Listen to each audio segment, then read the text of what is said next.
Every day, Sir Topham Hatt came to the station to catch his train. "Hello," he always said to Thomas. "Don't let the silly freight cars tease you. Remember, you have an important job as a special helper in the train yard."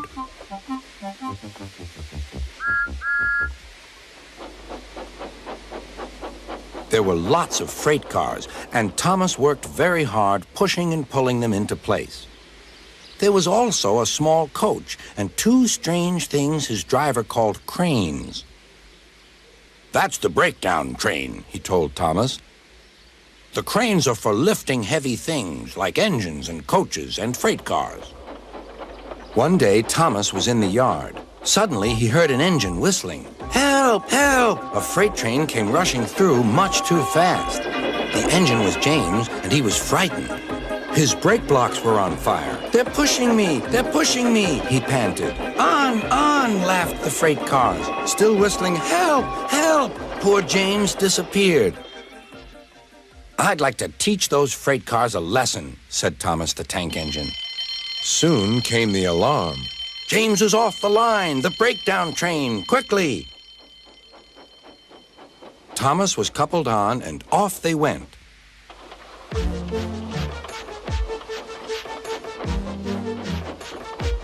Thomas worked his hardest. "Hurry, hurry, hurry," he puffed. He wasn't pretending to be like Gordon. He really meant it. "Bother those freight cars and their tricks. I hope poor James isn't hurt."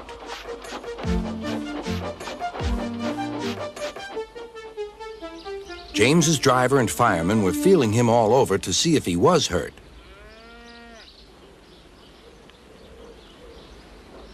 "Never mind, James," they said.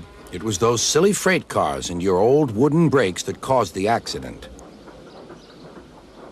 Thomas pushed the breakdown train alongside. Then he pulled away the unhurt freight cars. "Oh dear, oh dear," they groaned. "Serves you right, serves you right," puffed Thomas. He was hard at work, puffing backwards and forwards all afternoon. "This'll teach you a lesson, this'll teach you a lesson," he told the freight cars. And they answered, "Yes, it will, yes, it will."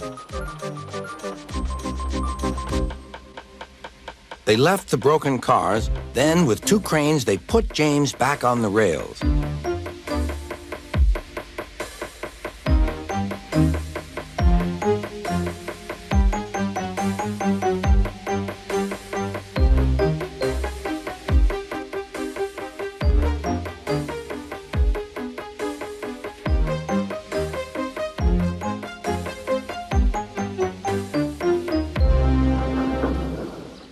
He tried to move, but he couldn't, so Thomas helped him back to the shed.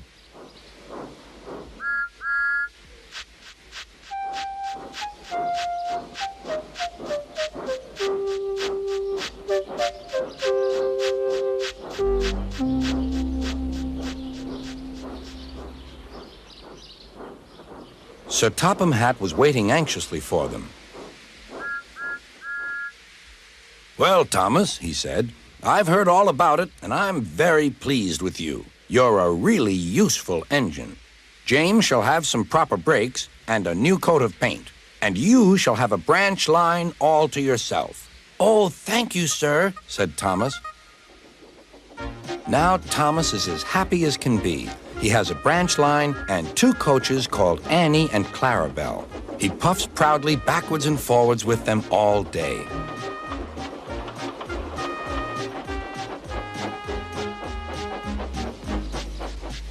He is never lonely. Edward and Henry stop quite often and tell him the news. Gordon is always in a hurry, but never forgets to say, "Boop, boop," and Thomas always whistles, "Beep, beep," in return.